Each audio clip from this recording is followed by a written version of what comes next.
What's up? Welcome here to Lacrosse Now. I'm Travis Eldridge. He's Tom Eschen. Lots to get to on this show. We got two terrific guests. Ryan Lanchbury from Richmond coming off the upset win over Virginia. And Tim McCormack, the head coach at Arizona State. The Sun Devils, somebody's finally showing them the love. They're in the top 25 for the first time in program history on the women's side. So their head coach will join us as well. Yeah, we're going to wrap up the weekend, talk about some of the things that stuck out in the women's game over the course. There were some things that I thought I noticed for sure. And then also, we got some stuff we got to talk about in the men because conference play is heating up. It's going to be wild and crazy. You got Maryland at the top now, and I think that's how we're going to start. Is what teams do you think, other than Maryland, can actually win this? Well, it kind of leads us into the conversation of, like, this weekend was wild. Yeah, like, right. The weekend, on the college lacrosse on the men's side is just chaos. And it feels like every week is like this because you think you have some semblance of idea of who is a team that could make a run, who's a team that maybe isn't quite there.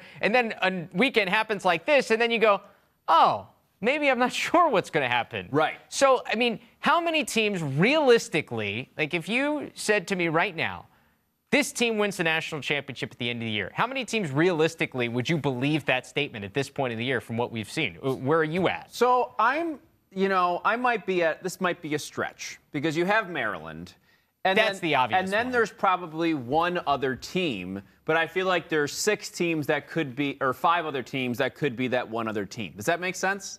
So you think Maryland is the obvious answer? Yeah. Because they are. I mean, they have been dominating against every team they've played. But you think that there's like 5 options for... There's 5 different teams that could peak at the right time and go and knock them off. So you think there's 6 teams that if I told you they would win the national championship at the end of the year, that you would not be surprised if we're looking back? I think no matter what, we'd be surprised if Maryland doesn't win at this point, right? I think that they are, if they don't win it, that will be a surprise. If they win it, we won't be surprised. So that's where I go back and forth in this, because as good as Maryland has been this year, like I feel like, especially with this program, from what we've seen over the last several years, we have come to expect this. Like, this isn't unusual for Maryland. For them to be at the top of the rankings and to be as good as they've been at this point in the year, I don't think it's unusual. I think now toward the end of the year is when we start to see what a Maryland team has. Like, you look back at 2017, that Maryland team had stuff that was different than some of the other Maryland teams, like Matt Rambo and Colin Heacock. Those guys were just different in terms of their ability to come through in the biggest moments than some of the other Maryland teams who have been really, really talented but haven't won the national championship. You can almost look at last year's women's season and say North Carolina, the women's team, dominated the regular season. They ran into a hot team in Boston College. Right? You would say the odds-on favorite going in was North Carolina. After how they looked, nobody really came that close to the course of the regular season to them. Then they run into Boston College, and things got topsy-turvy after that. So which team, to me, can be that other team? I think there's several teams that can do so. Give me a couple. Now, all these teams might not even make the tournament. I'm going to be honest with you. So it's basically Georgetown, to me, is still the team that I think some people might have forgotten about after the nice beginning of the season. Then they had the loss to Princeton, right? They lost to Princeton. Yeah, lost to Princeton. They were like, oh, well, Georgetown, they didn't do. But they still are getting their business done offensively and defensively. I have Notre Dame, Virginia, and Duke in there. One of the team, and maybe 2. I think we could, after all we talked about the ACC, we could still get 2 ACC teams in the Final Four. I think that could still perfectly well happen. And you might be looking at Notre Dame. What? Am I just riding the bandwagon after the big win over Syracuse? Notre Dame, despite some deficiencies, have shown the flashes of brilliance that you can see that can carry on throughout a tournament. And I think they've been able to overcome. Obviously, they struggle winning faceoffs, and that's something that they've done all season. They did that against Syracuse. They struggled winning faceoffs. They hand Syracuse still their most lopsided loss in 45 years. They went 11 for 31 at the face-off X, and they still were able to dominate Syracuse defensively. They've got a good enough defense where they can overcome a deficiency, and maybe this could be an example of a team that just punts a category. You hear about that in like fantasy sports. They punt like a category, you don't worry about it. I think Notre Dame could be a team that has enough around them and the emergence now. And the other thing about them, I know I'm going on and on, but one more thing about Notre Dame, I don't really know if they've known who they are just yet. I don't think over the course 2 months of the season, they're just figuring it out. And once it clicks, they've got enough talent there, and they've shown the ability, especially on the defensive end, to match up with some of these teams that are really good and in a good schedule with that. No one's blown them out. They've been in every single game. And once it all clicks and they can maybe get a guy or two that steps up in big moments, they can go on that run. I think in some ways, like if Notre Dame goes on that run, it would be, I think, very similar to North Carolina in 2016, where they were kind of lost. They were an unseeded team that year, got a favorable draw, and then got in the Final Four and won it.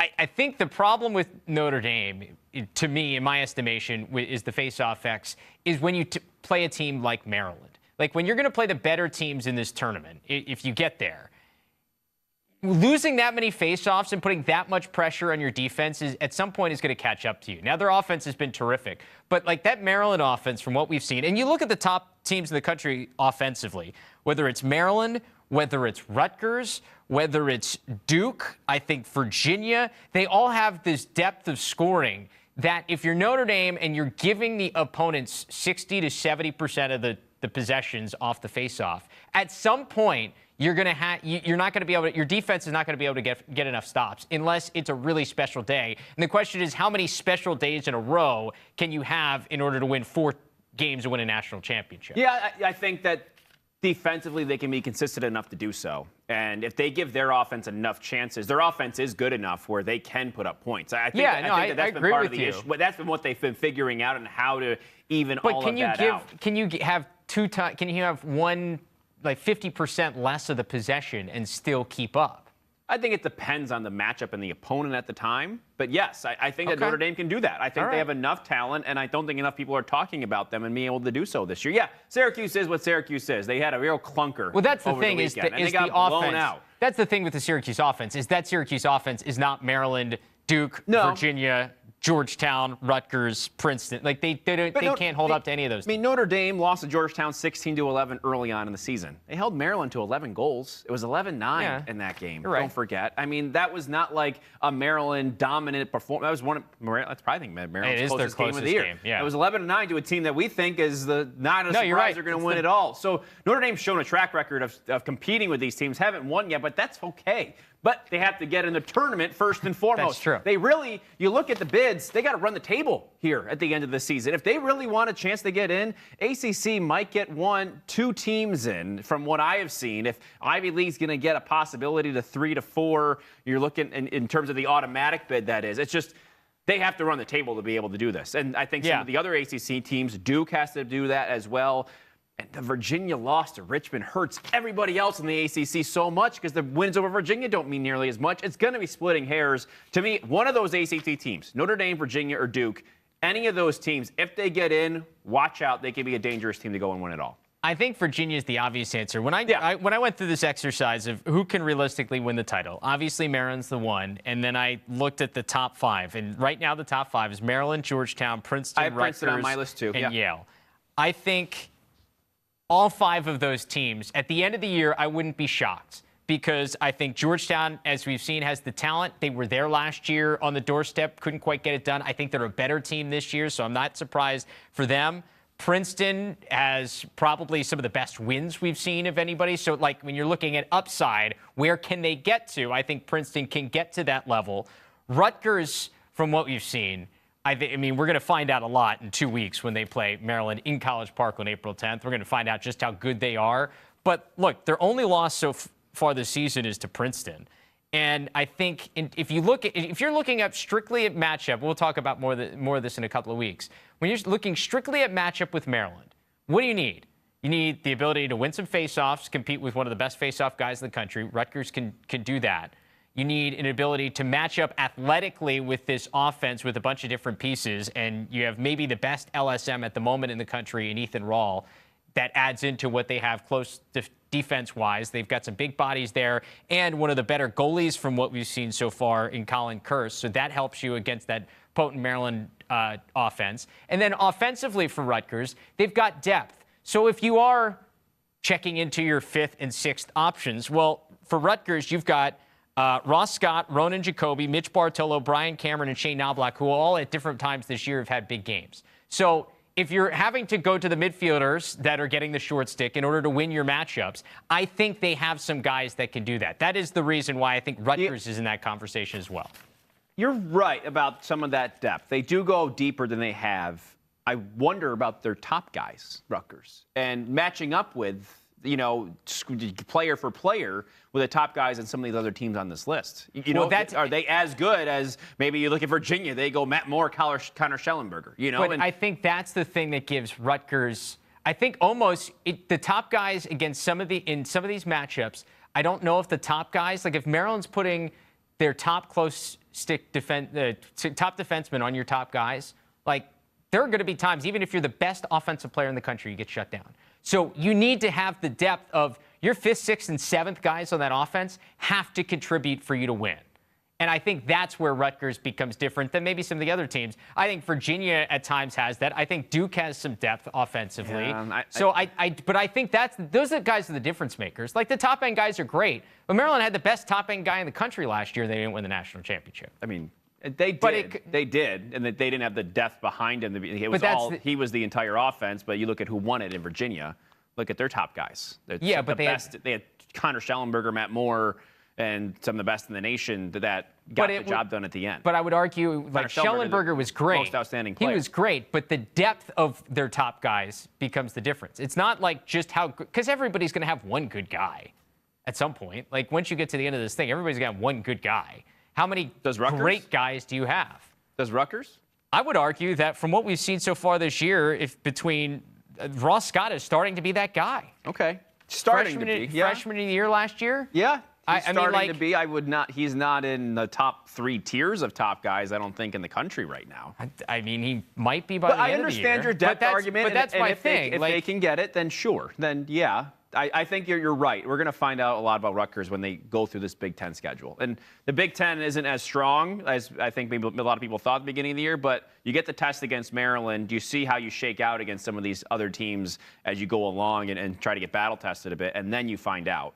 I haven't seen enough from Rutgers yet to punch my stamp of approval. See, I was there, and like that's the thing, and maybe some of this is a bias from the games that I've watched of Rutgers. I watched them this weekend against Hopkins pretty closely, and I did the game that they blew out Hofstra. And it just, this team just feels different in terms of like what they're doing on the field than some of the other teams where I wasn't quite completely bought in. And I wasn't bought in the beginning of the year, but they consistently have proven me wrong. Okay, we'll see. I'm curious. I still think there's some teams that are better suited to go make a run than them. All right, so in the Ivy League, so we hit on Princeton. You agree they're a team that can win a national championship? I agree, yeah, completely. Yale? Yale? You're not sold on Yale. I'm not sold on Yale. You've watched a couple of their games. They're inexperienced a bit, but I think that they have enough talent to overcome that. And during the Ivy League season, they've come away with a couple of these close wins so far.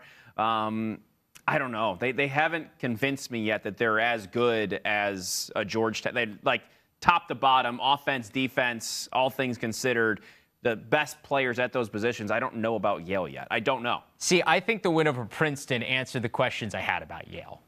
I think that shows that they have the upside to be a championship contender. You do think so? I do. Okay. I wasn't, before they beat Princeton, I was with you because the Penn State loss is head scratch. You're right. We texted. I was like, how the heck? It was during Penn State, Ohio State. Yeah. I think that was the game. Yeah, when Ohio State blew out Penn State. I was like, how did Penn State beat Yale? But I think that's a part of, Yale to me was the Ivy League team that took the longest to sort of figure out and at least start to figure out what was going on after the year and a half because of some of that youth. But Leo Johnson's played really well for them, and alongside Matt Brandow, who could be, we talked about it. I loved him at the beginning of the year as maybe a Tewaaraton finalist. Yeah, I don't know he could be there. I mean, he could be there at the end. So that they have that talent on the offensive end. I think that if they can get a little bit more, there's something not there yet for me. I don't know what it is. I just don't know if I am ready for them. But I think that they could be there. If whoever wins the Ivy League, you win the Ivy League, you got a chance, right? I think that's what the story is. I think you could not win the Ivy League and still have a chance. The other two teams from the Ivy League that I'm not sure about, you have Cornell and Penn. Of the two of them, I would pick Penn over Cornell at this point of the year. Yeah. I think that Penn with Sam Hanley, that he's the game changer. And we talk about these guys that are elite and can win games for you.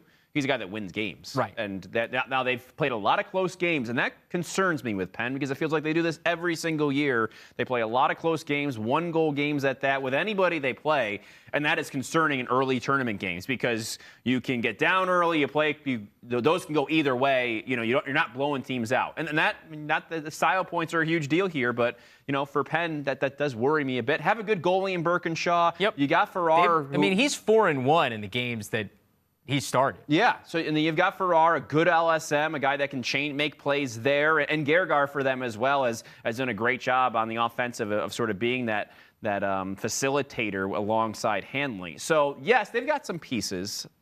They do. I just don't. They played so many close games. Like I don't know what to anticipate from them. It feels like they score when they absolutely have to. Like, you know what I mean? They don't score at will whenever they want you, like a Maryland does. It's like Penn scored. Like watching that Yale game and seeing them go back and forth, and it's like, oh, they go down 2. Oh, they've got to score here. They do score when they need to. It's a matter of when they're ahead and trying to extend a lead and dominate somebody. See, if there's anything that I take away from this year so far is that because Maryland hasn't been challenged yet, I wonder, like. I do think there's a chance that they get challenged sometime here down the stretch, whether it's the last couple of games of the Big Ten with maybe a Rutgers or in the Big Ten tournament at some point. But if they don't get challenged before you go to the NCAAs and all of a sudden you're in a close game, not to say that these guys haven't played close games before because they have, whether it's some of the transfers or the guys that have been there for Maryland. But what happens when all of a sudden, when everything's on the line, you're in a one-goal game? Yeah, you need a goal from somebody. Yeah. Jared Bernhardt's not walking through the door. Right. Like, what happens then? Like, you that's almost. what you need to know. Yeah. Like, winning by 5 and 6 goals is great, but, like, I can guarantee you Lance Tillman wouldn't. Not Lance Tillman. I can guarantee you that John Tillman would probably love to have a down to the wire tie game here sometime down the stretch to figure out how do we handle this. And that should happen as we get into our conference play this discussion here. Sort of transition. Were you done with your teams? Were those who you thought? I've got 7. You've got 7 teams. I've got. I went. We're with talking about conferences in a moment. I went with I went with it. Well, I went with the top 5, and then Virginia and Penn. Okay. I took out of the top 8. I took Cornell out. Okay, that's a good amount. Virginia. I think everybody looks at their talent, says okay. They haven't proven it but this year. But they have to make the tournament, Travis. These teams have to make it before they get in. So Virginia's RPI is pretty strong. Right. So I do think that they will find a way here in the ACC to not have a problem. Like, of all the ACC teams, like, I'm probably the least worried about Virginia making it. Yeah. But you look at. But you're right. Their resume has not impressed me. No. Like, they don't have a win where I go, wow. Yeah, I just worry that they drop a couple down the stretch, and all of a sudden, Notre Dame, who can beat Duke a couple of times, can vault their way up there, and you take the ACC bid. Virginia's best win's either Notre Dame or North Carolina. Right, and North Carolina, as we see, is not last year North Carolina. And we don't really know what to make exactly of Notre Dame yet. No, until they get going here. Yeah, I'm not sure either. So there we go. But basically, so you look at this conference. Let's start with the ACC and how intriguing some of these conferences are going to be. This is going to be awesome. Because the whole rest of the season is awesome. And the ACC, to me, like every game is a tournament game right yeah. now. Because you look at how these bids are going to shake out when it comes to the at-large. ACC, with the way the Ivy League and what their RPIs are and how talented some of these teams are and what the resumes look like, ACC, you're looking at maybe 2 bids tops. I mean, if you get a third, you'll be feeling pretty good. But with the Ivy, I mean, you can't keep Yale out at this point, right? You can't really keep Cornell or Penn. I mean, if one of those teams is going to win the tournament, so you need at least 2 more. Well, so the Ivy League is interesting. We'll get back here to the ACC in a second. No, we can talk about it all. Yeah, no, I know. But dip out. But do whatever you have, so the Ivy League is 4 teams in the top 8 and 5 in the top 10. If the Ivy League tournament started today, Penn would be out because they have 2 losses in conference play, and Harvard would be above them. Now, Harvard still has to play some of these teams down the stretch, so obviously things are going to change. But that gives you an idea. Now, the question is, this happened to the Big Ten a couple of years ago. If you were the 5th best Ivy League team, does that automatically just knock you out from NCAA tournament conversation, despite the fact, like, if you're Harvard and you've got some impressive wins and you add to what you have already in the non-conference, are you just automatically out, or do you still have a chance? I think it depends on what the other bubble teams kind of look like, because if at that point Harvard won't have many wins in the Ivy League, they won't have much more at this point of the season where we're sitting here in the first weekend of April. They're not going to do anything else to improve their resume. Who's between now and then is going to improve their resume to catch up to a Harvard? If Harvard but they could, because like if teams in the Ivy League start beating each other like they are, like everybody's got a loss. Yeah. So like if everybody, if you keep going down the stretch and Harvard beats Penn, but then Penn knocks off a Yale. And so, like, all of a sudden, you've got a bunch of teams that have 2 losses in Ivy League play, but they're all to top 10 teams. What do you do? I don't know. So that to me is good. So that's what makes the Ivy League so fascinating, because we've already seen it. Like, you look at this league, and you've got Princeton, who's got out-of-conference wins over Rutgers and Georgetown. Yale, while out-of-conference hasn't been great, has good wins over teams here in the Ivy League already. Like, I don't know. Yeah, I think the strength of the league is going to be important when it comes to that. And it could be a scenario where, the ACC doesn't have an automatic bid. Nope. And they don't have a tournament. So you're looking at the Ivy League. You have to assess those, almost say, okay, take the Ivy League tournament out of there.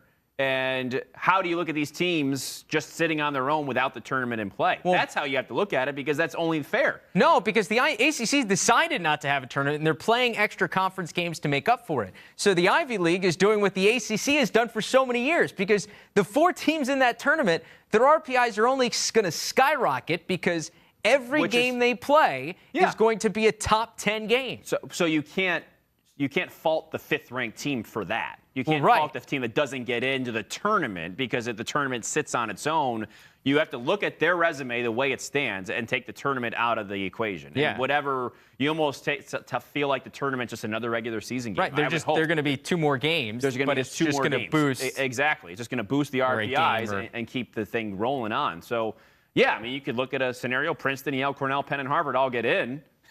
That's 4 bids. That doesn't leave much for the rest. No, it doesn't. That's like a 1-bid Patriot League season. Big Ten, maybe 1. I guess you get 1 extra. You get 1 or 2 extra, and then you 2 get like a Rutgers team in there. Yeah. And then you get 1 ACC team. Well, I think you look at what Rutgers done. I think they probably have done enough. All right, so you've got Rutgers in, and then maybe the team floating out there was like Ohio State lingering as the 3 seed in the Big Ten that is trying to figure out if they can get into the NCAA. And you know who could steal a bid possibly? Villanova. Villanova is intriguing. So you like the Big East? I think the big. Denver's obviously out of the top 20 right now. Villanova, they play Denver this weekend. That could help them, but they also have been really close. They played some really good teams, really tough. Like, they're not a bad team.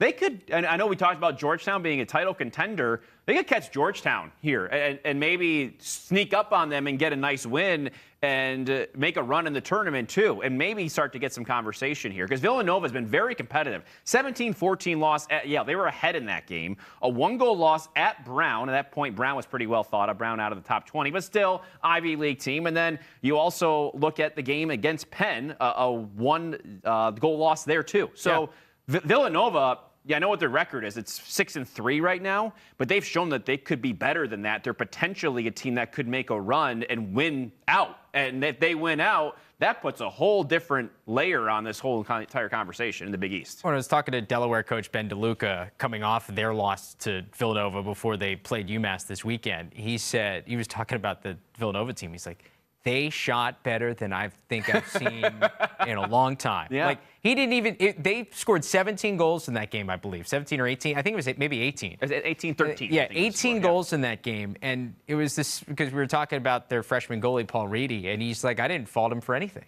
because we went back and looked at the tape, and they were just sniping corners. Matt Campbell, I think, had 7 goals in that game. That's the team that you don't want to play down the stretch, because if they get hot and Matt Campbell starts going off, like, he's shooting from 15, 16 yards out. What are you going to do? Yeah, I think they're 18th in the country right now, and I think that's really intriguing. You know, the way you look at up and down their schedule, like you said, you look at them on the field too. They're better than that when they're hot. Yeah, like when they're shooting and they're hot. Yeah. And then they could, I mean, Denver, as you can see, and this is the game that I'm going to say taught me the most, Georgetown at Denver. And I think Georgetown showed us a lot in that game. But maybe Villanova can move themselves up into that 2 position and create some thunder. The Big East tournament's always been wild. So, I mean, talk about bid stealers. Villanova could go out there and steal a bid if they're not already in consideration down this final stretch. I want to talk about a couple other leagues here before we move on that are just fascinating to me because of and it provides the depth of why the rest of the conference season is going to be so interesting. Because you look at the Patriot League right now, and BU is undefeated, 5-0 in the Patriot League. However, they've got Loyola, Lehigh, and Army to finish the year after this week, and we're taping this on Tuesday, full discretion, when BU is about to play Yale. So BU has Yale and Princeton this week, and then they finish with Loyola, Lehigh, and Army. We're going to find out everything we need to know about the Terriers in their final 5 games of the year. Yeah, we will. I mean, and you talk about strength of schedule, RPI. I mean, you win one of those 2 if you're BU. That bumps you up. Right now, they're ranked below Army, don't forget, and they're first in the Patriot League. So their schedule hasn't been as difficult as some of these other teams. Heavy. But now it's heating up as the season goes on. That's going to these couple games for BU might very well define where they fit at the end of the year, right now, in this next stretch. And remember how important the top 2 seeds in the tournament are in the Patriot League, because the top 2 seeds get buys out of that quarterfinal round, so you don't have to worry about anything, and you wait until the semifinals. And I don't know who's going to be the top 2 seeds, because Army's got 1 loss, the loss to Lehigh. We mentioned BU already. Loyola's 3-1 in the conference. And Lehigh is 4-0, but still has some big games left to play. And then you've got Bucknell, who, despite being 1-3, has a 1-goal loss to Army this past weekend and has had a close matchup with BU earlier. So I don't want to be in a 4-5 matchup having to play Bucknell for the right to get to the semifinals. I think you've got 5 teams, and then you include Navy in their. Navy's, they've got an All-American midfielder. They're 2-2 in conference. But they've got an All-American midfielder, and if they're in the tournament, I don't want to play them. Yeah, in the Patriot League tournament. I mean, I know Hopkins hasn't been great, but they went on the road and beat Hopkins for the first time in forever. Joe Amplo has that team going. Are they a 2-bid lead, Patriot? Depends on who comes out of it. If BU wins these next 2, say if they win both these Ivy League games and don't lose all 3, and if they lose in the conference tournament, let's say, and I think they would have to maybe get to the championship game. But if they would lose in the championship game, for them to get the at-large, yeah. Well, is that the only scenario? Well, no. Well, because I think it depends on what they do the rest of the year in conference play. Because you win both these games against top 10 teams, everything skyrockets. But then you go lose to Loyola and Lehigh and Army to finish the year, everything comes crashing back down. You got to finish strong. They ran the table out and then lost in the semifinals. Then I think they might have an argument. Yes. But you can't go losing twice to Loyola down the stretch and lose in the semis and expect to get in. So this isn't their time. They've got to do a little bit more in addition to that. I don't know if there's another team other than them, though, that can get that done. I think Army's the only. Army has the best resume, I guess. Their only losses right now are to Rutgers and Lehigh. Yes. If you run the table here in the regular season, get to the Patriot League Championship, you're going to be on the bubble. Yeah, they'll be on the bubble, but this year the bubble is is a little sketchy. It's quite the bubble at that. Yeah. We're early. No, and these games, like you said, I think you make a good point with those buys. Those 2 through 6 games are really 3 through 6. 3 through 6 games are really, really scary. They're dicey. If you're the 3 seed. So, say BU drops one, you're all of a sudden drop down to the 3 part, and Army and Lehigh or whoever it might be have the first 2. I mean, you're looking at, if you're BU, you're looking at a game maybe with Bucknell, maybe with Navy. It's that, or Army even. So that's a tough first round game, and you might not find your way out. Right. I mean, all these games are 1-goal games in the Patriot League. Yeah. Which brings me and to... you can't predict it. Yeah, which brings me to one other thing I want to talk about in conference play.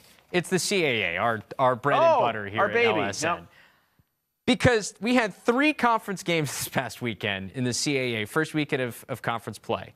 They were decided by a combined 4 goals. We had Delaware and UMass, a 1-goal overtime game won by UMass in come-from-behind fashion. Towson beat Drexel by 1, and Fairfield beat Hofstra by 2. You can't get any closer than what we've seen. And I think this is going to be the whole rest of the year.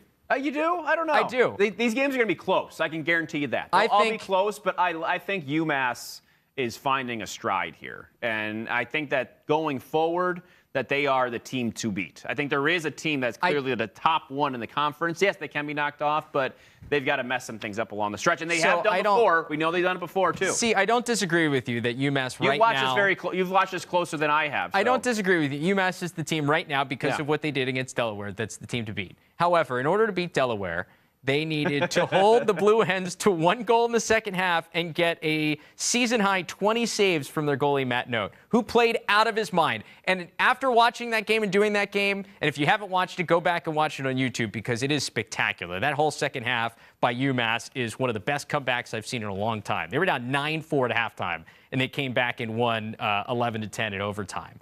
But that took a really special performance. So don't count Delaware out, because we've seen from them that they can score with the best in the conference. And don't forget about Towson and Drexel. First of all, Drexel still returns a lot. They're trying to figure it out still, but Drexel is still the reigning CAA tournament champions from a year ago, and they return a lot of pieces from that team. They're still trying to figure it out, the face-off X, which I think is one of the things that continues to hurt them. Towson is as battle-tested as anybody in the conference and has and you can never count them out. And Fairfield has improved. I think UMass is going to, if they do somehow, first of all, there's no way. I'm telling you now, there's no way they go undefeated in conference play. Somebody else is going to get them. And number two, I think it's going to be 1-goal games from here on out. Everything's going to be close and wild. I think those games are going to get pretty. There's going to be runs. It's going to be kind of weird. Yeah, which is fine. I feel bad. UMass had 2 plays that would have been goals of the year. One was just high over the bar at the end, and the other goal was disallowed with a second to go. Yeah, goal mouth, baby. It was not a crease violation. If only they could have seen our replay. Oh, well, that's for another time. No VAR in UEFA or whatever it might be. Also, by the way, didn't talk about the SoCon, which is going to be fascinating this weekend. You can't. Jacksonville and Richmond. Yeah. Game of the weekend. Yeah, we're going to talk more about that on Thursday. Yes, we'll preview that, talk a little more about the SoCon and what that's all going to look like. I mean, they would love to be a 2-bid league, but not this year. They're not going to be able to shake that out because they've got probably not. But the thing is they've got 3 teams that I can all see winning a first-round NCAA game. I just if Jacksonville runs the table and loses in the conference championship game. Yeah. They've got wins over Duke. Right, exactly. And Denver. Yeah. Duke is going to be a team that's going to be on the bubble. Yeah. Yeah. No, you're right. The wins don't look nearly as good as they did before. That's true. But they're still there. They're still there. Yeah. The loss to Utah hurts. The loss, yeah, it does. But it's tough because you feel like all those teams can maybe win a game. Yeah. They've all gotten to the potential where they can actively do that. We just saw Richmond this past weekend, and they beat Virginia. I mean, they won that game. It wasn't a fluke. It wasn't legitimately beat Virginia. They went up and down and they beat them. That conference is also going to be a lot of slugfest moving forward. We're going to talk to Ryan Lanchbury here in a minute. Do you want to do you mentioned your game that you learned the most quickly from. Here. Yeah, Georgetown at Denver. I mean, I think for me, I learned that Georgetown, we know how good they are on defense. I think they keep on having to prove maybe offensively, but they're getting the job done offensively as well. Dylan Watson, and we all talked about going into the season. What are you going to do without Jay Carraway? Dylan Watson has 34 goals and 2 assists in 9 games. Carraway last year, 51 goals in 15 games. Those stats kind of compute, and not comparing the two in terms of how good they are, but in terms of the impact they make in this offense, it's very similar. TJ Haley, 19 assists as a feeder. Alex Trippy has 33 points. Talk so much about Will Bowen on the defensive side. Trippy on the offensive side has been a huge impact transfer for them. So Georgetown, there's a reason why I love them and think that they aren't as far away from Maryland, I think, as a lot of people think. Georgetown has quietly just been racking up wins and doing it in a dominating fashion, and they just go there. And that's a game you look at. It's a tricky game. And you go, at Denver. Yeah. Denver's playing better. Yeah. You know what I mean? Denver had improved and started getting their groove. Georgetown shut that down completely. I learned a lot about Georgetown in that game, and I think that they, moving forward, are very much a contender. Yeah, I wouldn't have been shocked if Denver won that game going in, so that's what makes it impressive. Yeah, exactly. Speaking of North Carolina, Trippy, and we talked about Brian Cameron from Rutgers. How badly would Carolina like to have those guys? Yeah, I know. Yeah. That, which is my game that was most that I learned the most from this week. North Carolina, I think, is who we've thought they've been all year, which is if Chris Gray is held relatively quiet. And look, 4 points for Chris Gray is quiet. 1 goal and 3 assists he had against Duke. Like if he's held relatively quiet. Yeah. So what you learned from and that he was game? quiet early. That Duke has the ability to do this, because I think this is the Duke team we thought we were going to get all year against teams other than just North Carolina. Like they led this game 10-1 in the third quarter. Mike Adler's making saves, a guy who led them to the Final Four last year. He made 19 of them. Brendan O'Neill goes off for 7 goals. Like that's the Duke team that I think we expected to get all year. I'm starting to wonder if this is maybe like Brendan O'Neill throughout this year figuring out how he can be the alpha guy on this offense, and then the rest of the offense figuring out how that works for them. And then if like come May, if they are going to be playing their best lacrosse, and like you said, does that mean all of a sudden it clicks right at the right time and they go on a run? Yeah, I mean, I wasn't surprised by this. I know it taught you something. I don't think I go into that game, I was like, that's exactly sort of what I thought would happen. And more about, to me, I know you said with Duke that taught you a lot. I think North Carolina just doesn't have the same stuff they did last year. They've lost too much in the midfield. They're so reliant on Chris Gray. Defensively, they aren't as strong. You lose Will Bowen. I mean, and look at the really impact he makes. That's a fixture on your defense. So to see North Carolina lose in this fashion, to me, wasn't that striking to me. But Duke and being able to go out there and do it,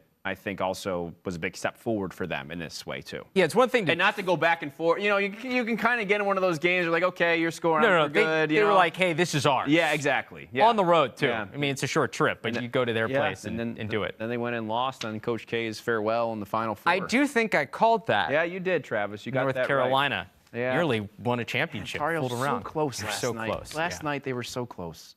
You know who wasn't close, who actually got it done? Richmond. Yeah, against Virginia this weekend. Win of the year so far for the Spiders, knocking off the then second-ranked Cavs. Ryan Lanchbury joined me earlier today to chat. So coming off that big win over Virginia, we have Richmond's Ryan Lanchbury joining us now. Ryan, that win over the Cavs, an in-state rival, a team that obviously during your time you haven't had a chance to beat, first time for the program to knock off Virginia. What does it mean?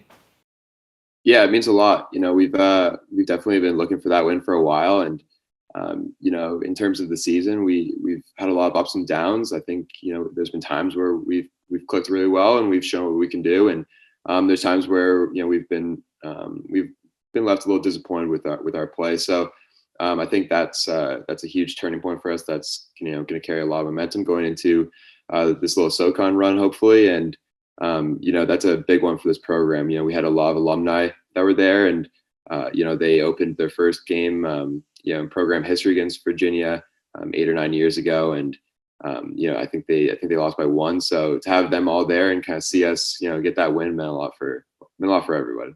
And you do it on your home field, nice day, big crowd.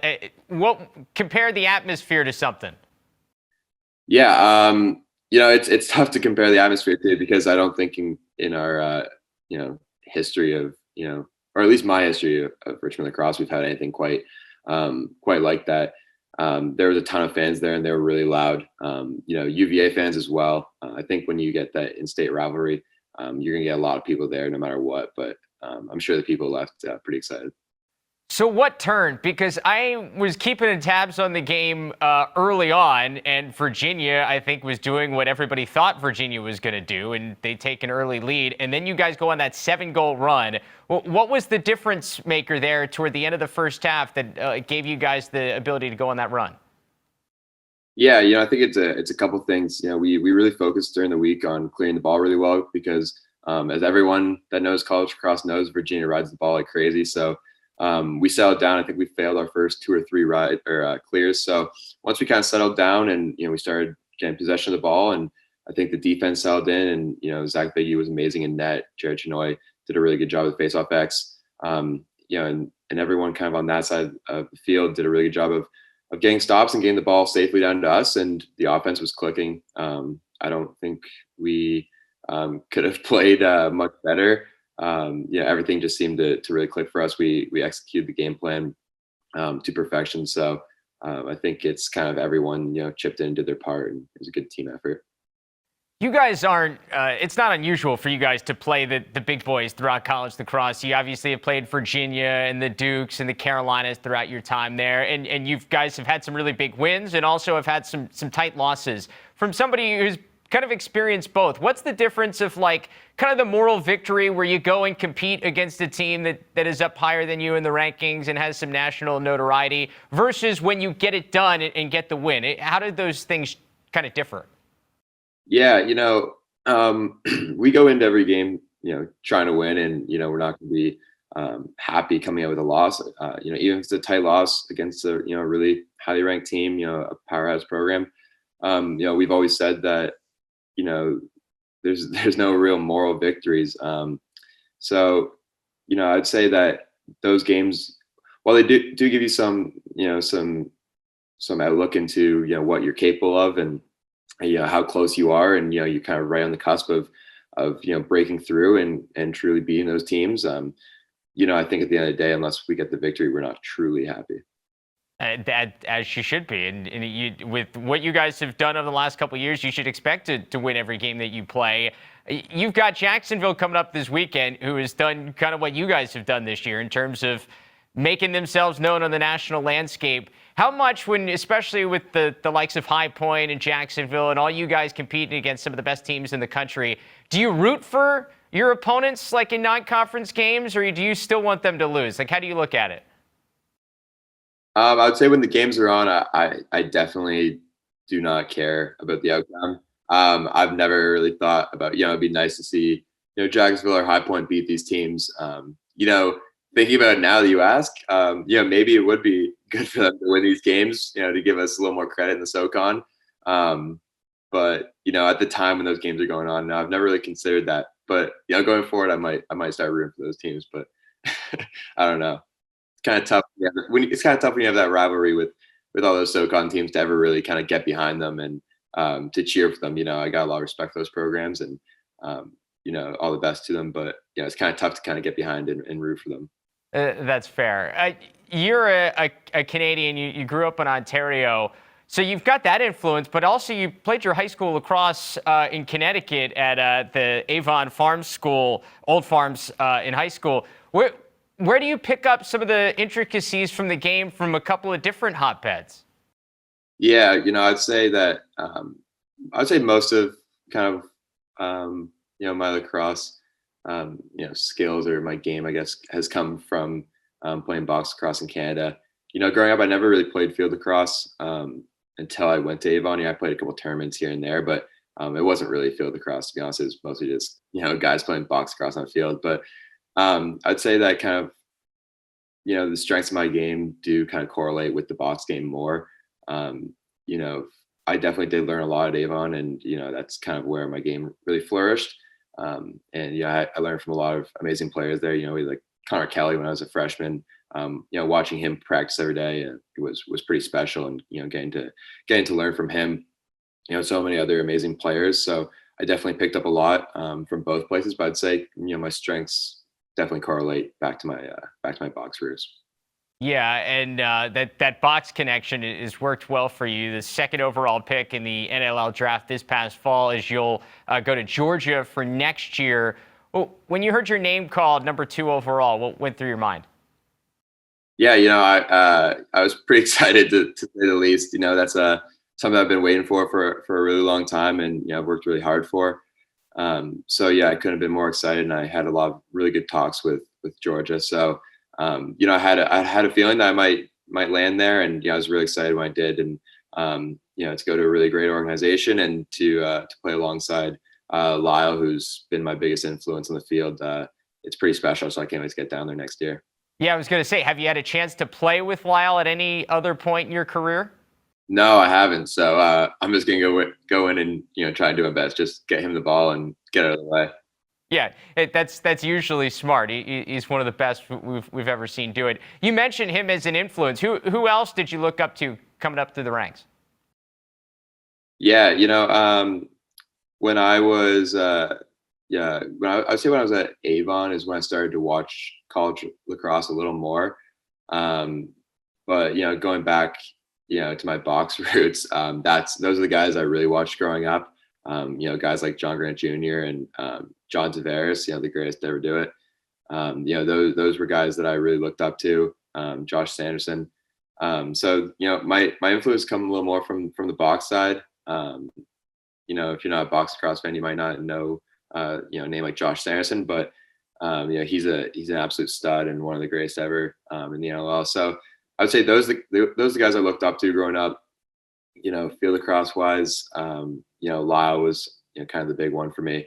But to be honest, yeah, I've always kind of followed the NLL more, and I just thought that my game kind of correlated better with those guys. So those are the guys I really followed. So, I mean, Ontario, were you a Rock fan, or are you going to be like East Division rivals soon? I was a Rock fan when I was younger. As I got older, I found it a little tougher to root for teams because I had guys that I played with my whole life, or at least knew my whole life, getting drafted by all these teams from different places. So I tended not to root for any team and just kind of enjoy the game and root for my friends. But yeah, now there's going to be some rivalry for sure with the Rock. And I play in the summer. I play senior A with the Oakville Rock. So their head coach and a lot of their players and management are the Toronto Rock. So yeah, there's definitely gonna be a little bit of a rivalry, but I got a lot of respect for those guys, and I've had nothing but great experiences with them so far. Of course, that's obviously in the future. Talking about your now, with you had the option. Like, do you want to go back to Richmond for another year as a fifth year? Do you want to test the waters and look for somewhere else? What went into the decision to know, like, this is where I want to be, and I want to come back and play one more year of college lacrosse?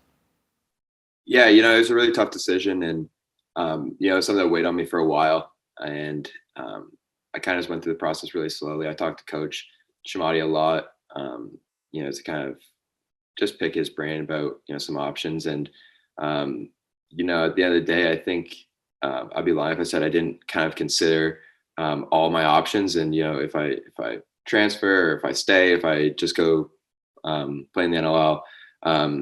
So I did take some time doing all those. I'd say when we lost the conference championship last year to High Point, and at the end of the game, I kind of the first thought in my head was like, I really don't want to leave like that. And my roommate Timmy Adams, he in the locker room came to me and said that he was going to come back, and he wasn't really planning on that before. And I was like, right away, I was like, I'll come back with you. So we talked to Coach the next day, and just said we had some unfinished business, and we wanted to come back and finish it off the right way. Yeah, I mean, and you come back for moments like you had this past weekend against Virginia, right? Like, you come back to want to put this program at a higher place than you found it. Yeah, and that's part of why I committed to Richmond in the first place. Coach Shamati and Coach Richards, I had a really good relationship with them from the get-go, and I love the campus, and it's a great academic school. But I remember Coach Shamati saying to me on my visit, like 2013, 2014 at this point, he said that you can go somewhere that's done it before, and it's going to be special to win there, and it's going to be special to play anywhere, but it's going to feel more special to build a program and do something that this program's never done. We've never, we're a new program. We haven't had a ton of success, and kind of building the program from the ground up, and starting somewhere fresh, it might feel more rewarding. And I remember thinking that that really resonated with me. Well, the next step for you guys is a showdown with Jacksonville, who continues to impress so far this year. When you've seen the Dolphins, I'm sure you've kind of gotten into the scout a bit. What do you notice? Yeah, they're a really good team. I've watched a handful of their games this year, and I think they're really deep.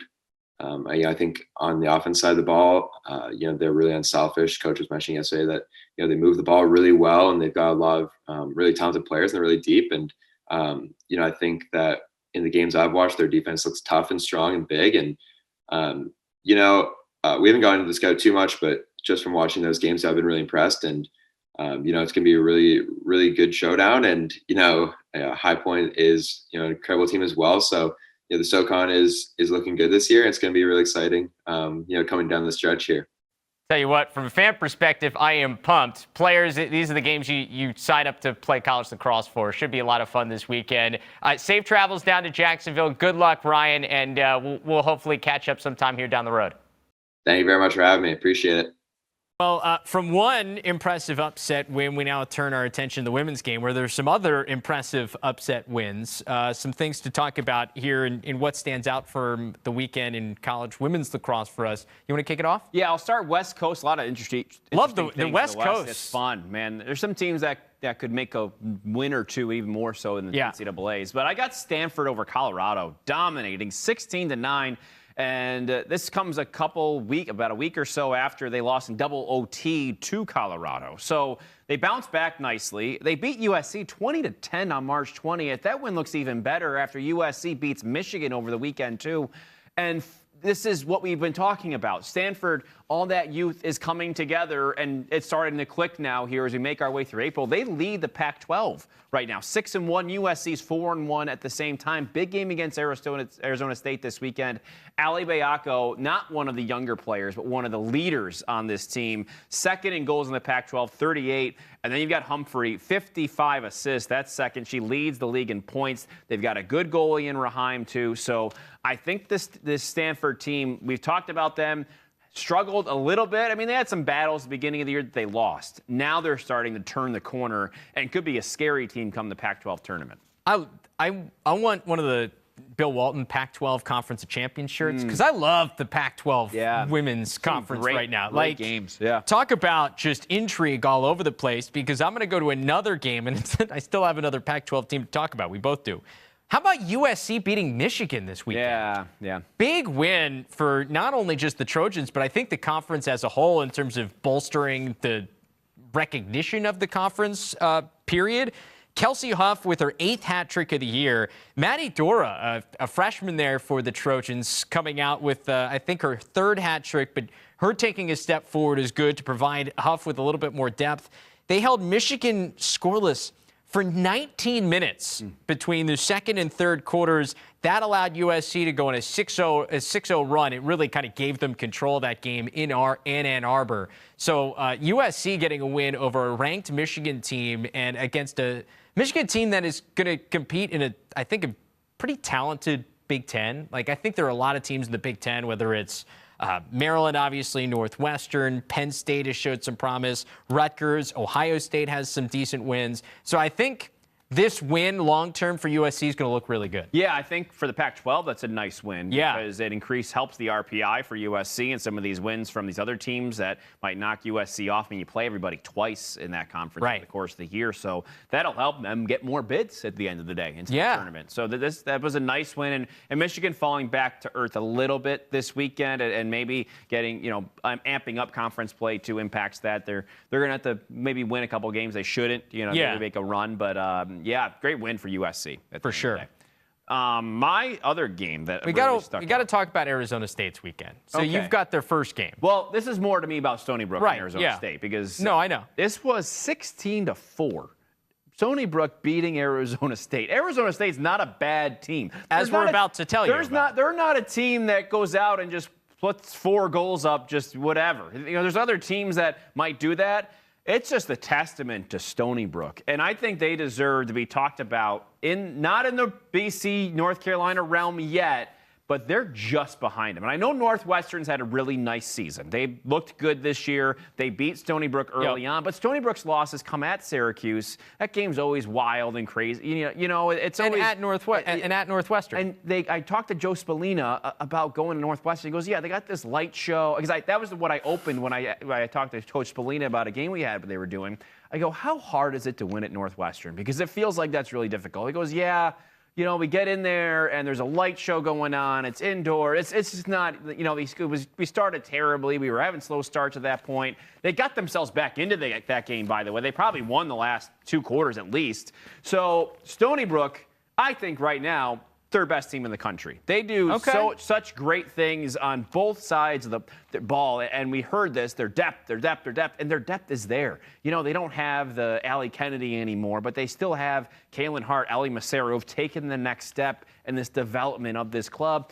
Claire Levy, one of the best one-woman clears in the country. She is so athletic, so fun to watch on the defensive end. Reina Sabella doing it up and down the field. They've got two great goalies, and Charlie Campbell, and now Cameron Housall has gotten in there. She's the Team Canada goalie as well. Yeah. I mean, they've got a lot of talent. Not enough people are talking about them, but this win to me, I was like, that result, like Arizona State, what happened? Like, oh, Stony Brook happened. And Stony Brook, to me, is the real deal. And if anyone's going to give North Carolina, Boston College some trouble, they're the team to do it. We did the tiers a little bit ago. Yeah. I'm starting to feel like, obviously, BC and Carolina are the top tier. I'm starting to feel like that second tier is Northwestern, Syracuse, and Stony Brook. And I think that's it.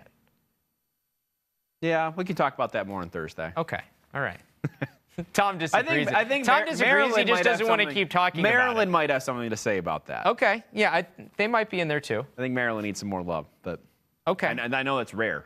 But Maryland, they need love? Maryland needs love. All right, what else you got from the weekend? All right, so I made a big deal about this a couple weeks ago. Where's the love for Arizona State? You did, Travis. I did, and they didn't get the love. They crushed Colorado, big-time win.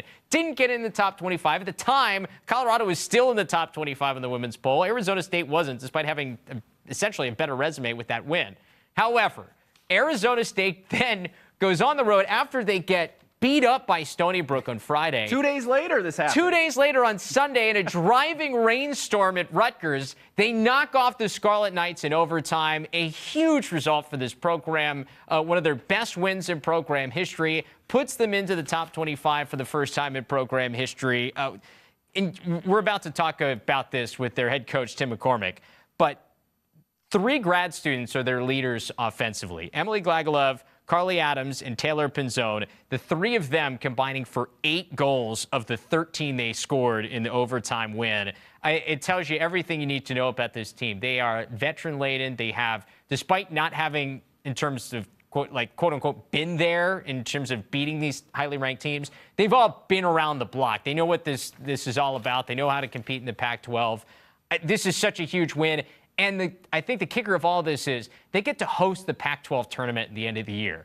So look out for Arizona State because they're going to be, they already have a win over Colorado, and I give them a chance against the likes of Stanford and USC, especially on their home field in the tournament. Look out for Arizona State. If they can get above 500, even if they don't win the conference tournament, wins like this over Rutgers puts them there on the bubble. I mean, for me, doing that 2 days later after getting, unbelievable, it handed to you by Stony Brook. And you go out there 2 days. It wasn't a week. Maybe it was best for them if they had 2 days. But you're able to reset and not let that, because you can get into those next games like, oh, here we go again. You can definitely, like that kind of thinking, but not for them. And they're on the road, too. Right. And you're out there on a road trip, far from home. But what a win, against the Rutgers teams flying high after a big win in the middle of the week before over Michigan. Yeah, they beat Michigan on Thursday, and then Arizona State knocks them off on Sunday. Yeah, and Rutgers were playing some of their best lacrosse going into that game, too. Yeah, for Arizona sure. State all of a sudden flipped the script on them. Very impressive.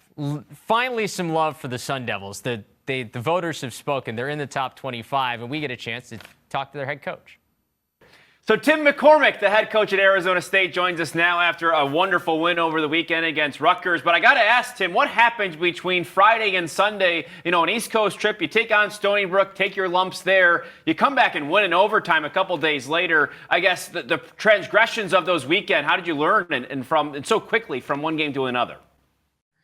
I think we just kind of put the emphasis on keeping it one day at a time, trying to prepare and have a great day on Saturday in between, and then be able to show up with a whole new slate in front of us on Sunday, always with a chance to get better, grow, enjoy the moments that we have together, being our main focus. And then quite honestly, proving to each other how tough we are. That those were kind of the things that we set out for in between the 2 games. And it was excellent to see the girls regroup and come away successful on Sunday. And you come up with a big ranked win. It puts you guys in the top 25. This is still such a young program. What does a win over a top 20 team like that and you guys being in the national rankings mean for this program? I mean, I think it's great stuff. It's where we, aspire to be and aspire to continue to be. And in all honesty, we try to keep our main focus and priority on some of the things I said before, just getting better every single chance we get to be on the field together. And the joy of this all. This is a fun sport. We got into it. We all started playing it for the same reason. And I think the more that we can realize that, and the less pressure and stress that it all creates, the more free it is. And you'll find yourself in these situations more often than not. Is it kind of cool to see, I guess, the progression? You play so many good teams in your schedule. This year, Michigan, Northwestern, Colorado, USC, Florida, Stony Brook, Rutgers. For you to evaluate, you said you take it game by game, but I'm sure you see the progression when playing that kind of a competition and then being able to come over this top. Is that kind of cool to be able to just to see the improvement from maybe where you were in one game compared to the next and being able to fix some of those things along the way? We learned so much. You're absolutely right. We learned so much as a staff throughout this year with these challenges that you just mentioned. We learned so much as a team. So yeah, it is. And I think that learning process is imperative, to the growth and success of any program. So to be challenged every single weekend, you really got to look in the mirror. As coaches, myself included in that, the players on the team, and it gives you a chance to take some deep dives into some things that, in order to get to where we think we can be, these are the things we have to take care of, whether that be possession, or, just making great decisions on the field, being tough in the draw circle. All these little things, you're forced to really dive into them. And because of those challenges, yeah, I mean, it's set us up for, hopefully what we have now moving into the conference. Right, because those are exposed against really good competition, right? Like you can get away with it maybe against a weaker opponent, but when you play really good teams, those nuances are so much more important. That's exactly right. Exactly right. What was it about this team in particular where, I mean, when you schedule, like every coach has the thing where obviously you want to challenge your team, but you also want to make sure your team is set up for success. What was it about this team where, hey, you know what, let's take on all comers. We're going to travel everywhere we can. Whoever we can get on the schedule, we're going to really test this team. Yeah, I mean, quite simply, this is the most experienced team we will ever have. It is a new program. Right. So you're looking at a group of young women who have pretty much played in almost every game that they've had an opportunity to. 5th years, 6th years, three-time captains. You'll never be replicated ever. So we felt that, with that experience, we could take on some of these challenges and really, really test ourselves against some of the best out there. And, with hopes on learning too. I think that is a huge piece to this. So that was pretty much what set up this type of schedule. And, the learning throughout it and the ability to continue to chip away, continue to believe in ourselves. I mean, that's huge. There were some games throughout the course of this challenging schedule that were hard. I mean, quite honestly, and to dig down and continue to believe in each other. Those things have shined through and hopefully can continue to carry us. You talk about this group, and I know I listed something earlier. I'm going to give you another list because you look up and down the roster. A new program, like you said, sometimes lends itself to this, but you have players from Washington State, Texas, New Jersey, Oklahoma, Missouri, Illinois, Colorado, Minnesota, Ohio, British Columbia, Canada, California, Florida, and Maine, to name a few other than some of the Marylands and Long Islands and whatnot. A makeup of so many different places, I think, is fascinating. What is it like inside that locker room with so many different people from so many different places? It's incredible. It is a big part of our edge. And what we do within that is we try to promote and allow each individual to truly be themselves and bring their own flair. There's not many locker rooms that look like that. I could tell you that. And to be able to have friends from all over, and then come together and be encouraged to be your own individual. It's really, really cool to watch the friendships grow and people learn from different cultures or different areas, and the way that they do things and the way that they say different things. It really honestly translates to the field, and it creates some vulnerability as well, where you have to kind of step outside of your own shell, and it's honestly an edge. It's funny you say that. I brought that exact message up probably 2 weeks ago to our team. I said the same thing you just said with the list, and I said, how incredible is it, the fact that you're going to have friends from every single area of this country and international. Like, that's a special thing, and everyone in this locker room understands that. We were joking about flights before we started. I guess you put on a lot of miles, like recruiting wise. Like, how does that work? How do you find all these different athletes in all these different places? Yeah, well, first of all, we inherited a group of girls that were very diverse geographically, and it's interesting because it was kind of in the same line that the Northwestern recruiting was. They were very diverse, and that was something that they took a lot of pride in, and I loved that. I really did. So when we did take over and I did comb through the roster, I said, wow, we have some of these things. I know how big of an edge that this can be, and continuing to kind of find the people that can contribute to that is definitely a piece. I think these tournaments in the summers do a great job of curating some of that too. There are those certain tournaments that everybody kind of gets to, and you do have to get to that field, right? There are some that we're walking across the entire thing to go watch that one field that might have the team from Texas or Washington State. But we do that, we put a premium on that to try to create that and get some of those kids. You guys have the opportunity here at the end of the year to host the Pac-12 tournament with this team and all the different senior leaders and this team kind of almost feeling like it's the peak. How cool is that opportunity? And I wonder, how much do you preach to the team about, hey, let's make sure we're putting ourselves in a position to be playing our best lacrosse, hopefully on what could be a really great display on your home field? It's very exciting. Anytime you get a chance to host a conference championship, it's incredibly exciting. I was able to do that once as a player, as an assistant once or twice. And, the whole department kind of gets involved and steps up and helps, and to watch kind of all these moving pieces come together to put on an event and show off the university and what we have from a lacrosse aspect and athletically is all really exciting. As far as the expectation piece, like I said before, we do try to keep this thing one day at a time. We're not diving into anything beyond our practice day tomorrow that we get a chance to be together. But we definitely know that while we're here, it's a great opportunity for us to be on our field again and own that and enjoy that.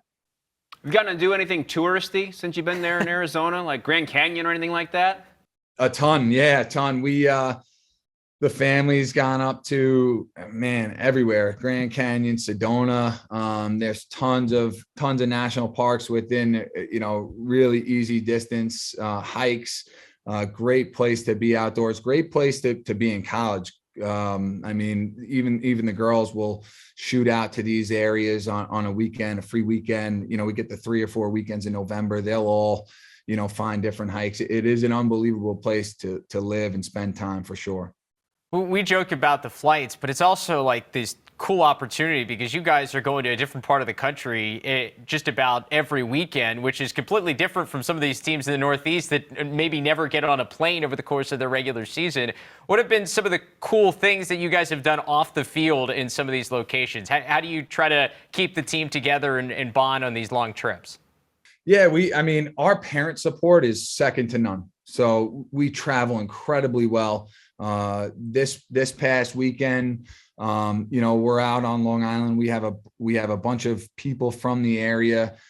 So we hosted a dinner post game where we just brought in all the stuff from there, right? We showed, you just mentioned this variety of people that we have and the diversity of geographic areas that we have on this team. So showing them what the pizza is like that they hear about all the time, and the bagels, and really giving them a sense of like, hey, this is, when we talk about this stuff, here it is. This is a chance for you to really experience it. And kind of did something very similar when we went out to the Midwest in between that Saturday. The parents hosted something for us where we kind of all got together and, just trying to experience each area for its uniqueness, what it brings. And I think those moments are so important, and we saw that this past weekend, for sure. Yeah, that's really cool, and the way that you guys have been able to do that and be successful on the field at the same time too. I'm sure that all lends it into each other, in a really nice way. I agree. And that's kind of, this past weekend, allowing that to happen, creating that environment where, we're humans here, right? We're here, and you should get the experience to be there, to be with your family, to kind of understand what it's like to live in this area of the country, having, if you're not from there, and then just kind of loosens things up and allows you to refocus and then, move on. And I think that this weekend was absolutely a product of that. I got one more for you, Tim, here before we let you go. I was looking back at your UMass days, and I don't know if you know this, but your headshot for the UMass men's lacrosse site had some flow, man. You hit the hair down to the shoulders. When did you cut it? Oh, man, yeah, it did. I cut it postseason, my 5th year, after my 5th year. Yep, that was some long hair and really, really good times, memorable times. And funny story on that, the parents made these kind of like cutouts for each parent to show that, the kid and who their daughter is. So we got ours. I got 2 of them. One of them had my headshot from here. One had the one from UMass. So I walked into the locker room to address the team to do lineups prior to, I believe it was the Colorado game, and they just erupted. All right. It went well. That went well for you then. Yeah. It did. That was my follow-up, is going to be, had any of the girls on the team found it? And the answer is yes. So there we go. Absolutely. What do you prefer? Oh man, I wish I could have that. that was awesome. Well, Tim, we appreciate the time, man, and congratulations on the nice win over the weekend, and keep on rolling here through the Pac-12. All right. Appreciate it, guys. Thanks a lot. Thanks, Tim. All right, great talking to Coach McCormack there, and just getting his pulse on it. It sounds like he's very excited about this team. He should be, and just the experiences they've had. It's such a cool group of people together here playing lacrosse. And he's taken the Northwestern recipe of scheduling, where you just play every great team, and then you see what happens at the end of the year, and that's what they're doing. I think that was really cool when we talked about him real quick. We talked about that, and you could tell that they see within the game. Like for anybody else, you see a 13-6 loss to Michigan or whoever else they might have played, and you go, oh well, that was a bad game for them. But you can tell they look into a couple of those losses they had to good opponents. Like, okay, we did this. Like you raised the little levers, and okay, we did this a little bit better. This was down. Let's improve this. So even in the losses, they were able to find ways to improve, and you can tell that all paid dividends in beating Rutgers. What I think the great thing about seasons like this is that you have seasons like this, and teams start to reciprocate you going to them. Like they had Florida come to their place this year. I think that when you start to get that, and that's how the sport continues to grow. When you start to get great programs to come to your place, especially early in the year when it's freezing in the Northeast, hey, let's go play Arizona State in 70-degree weather in February as a road trip as part of maybe a West Coast swing or something. I think seasons like this makes that more possible, because not only are they doing it as oh, hey, I'm going to go play Arizona State, it's going to be warmer weather, whatever. They're doing it because it's going to help their RPI. Yeah. It could be a big win against a good program. Right, so, exactly. Yeah. Good step for the Pac-12 with them being good. Glad to see Syracuse is doing that against Albany in the men's game this week. That's a big game for us. At Albany. Yeah, let's go. Syracuse should win that game, but we'll Syracuse, I don't know if should and Syracuse winning games this year has been in the same different story. category. Anyway. Trying to get back on track. Sorry, yeah, I didn't mean to take a left turn there, but I was like, oh, that's me about reciprocating home and homes. That's a big game Thursday. We won't be able to talk about that Thursday because we tape on Thursday. But Syracuse, Albany, and then Syracuse, Cornell Monday. That's a game we can get ready for. Yes, we can. So. And we'll get you ready for that. Don't you worry. We're excited for it. Another exciting weekend on tap and a great show. Appreciate all our guests today. Ryan Lanchbury and Coach McCormack coming on. Yeah, a good for sure. Tuesday. April is here. It is. A lot of big games to talk about on Thursday, so we'll get to that then. We will see you then. For Tom, I'm Travis. See ya.